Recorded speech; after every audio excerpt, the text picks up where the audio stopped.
Joe McBride is an attorney and a former Manhattan public defender. Joe's done a lot to expose what's happening to the January 6th political prisoners, the prisoners of war being tortured in our nation's jails. He just filed a historic civil rights lawsuit on behalf of one of his clients, Ryan Nichols. Because Ryan was at the Capitol on January 6th, the feds drove a tank onto his front lawn, pointed the turret at his front door, and then kicked it in and stormed his house with a few dozen armed agents. Well, since Ryan wasn't actually even home at that time, he later peacefully surrendered to the FBI, and he's been stuck in federal custody ever since. Ryan's a former Marine who honorably served this country. Ryan Nichols has no prior criminal history, no history of failing to make court appearances. But purely out of hatred, the federal government, the criminal enterprise, has kept Ryan in custody for a year and a half as a prisoner of war, including 9 months in solitary confinement. He's sometimes even been denied access to water. He hasn't seen his family in nearly 2 years, and he's suffered all kinds of other abuse. Well, now on Ryan's behalf, his lawyer has filed a petition for habeas corpus, one of the oldest and most central rights in the English legal tradition. This legal petition accuses the federal government, the global corporate government crime syndicate, of illegally using solitary confinement on Ryan while deliberately ignoring the PTSD that he developed while serving our country in the U.S. military. It highlights all kinds of violations of Ryan's First, Fifth, Sixth, Eighth, and 14th Amendment rights. It calls for Ryan's immediate release from federal custody to halt these depraved abuses. But this isn't just about Ryan Nichols. McBride's petition seeks to halt the use of solitary confinement for all pretrial detainees, the people who are in jail but have not been convicted of anything. This is probably the most important story domestically, getting almost no media attention while this abuse takes place in this gulag.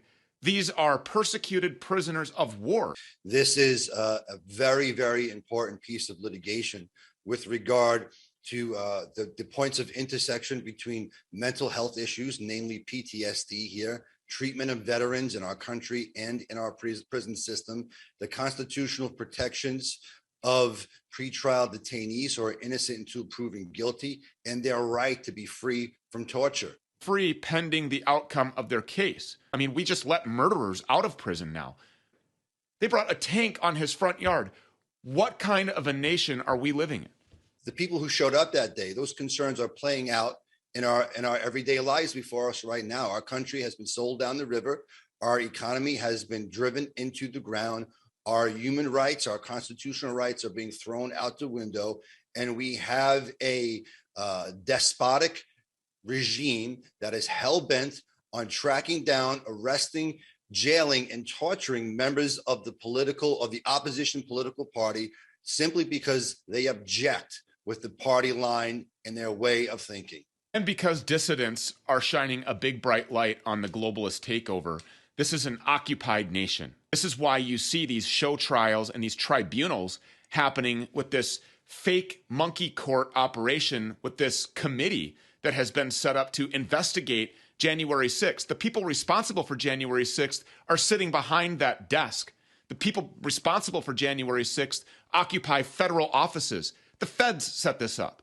When you think about the out-and-out attack against Christianity and Jews for a long time in this world, there are 10 commandments there that have abided for some 6,000 years. Like the scriptures, the United States Constitution is an inspired document. And like the scriptures, like the 10 commandments, we have our Bill of Rights.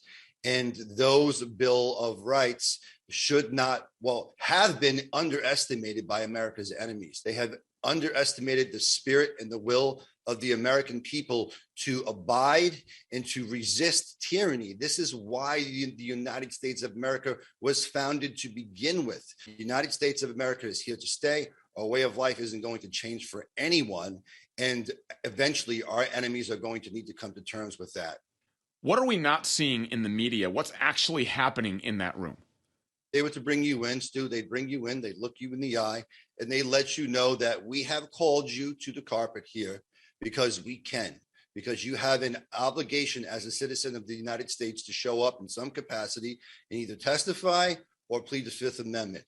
And they say, look, we know everything about you. We have everything on you. You are going to give us what we want and play ball, or we're going to make your life a living hell.